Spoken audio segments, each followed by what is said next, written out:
ఈ లోకం ఒక మాయని తెలుసుకున్నాను.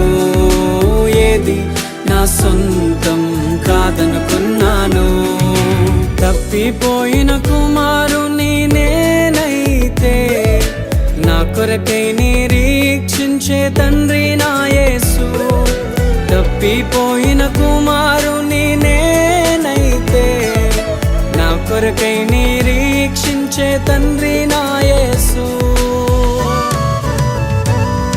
ఈ లోకమంతా నేను వెతకినా నాకు లేదయ్యా ఎక్కడా ఆనందం. నీ సన్నిధిలో ఒక్క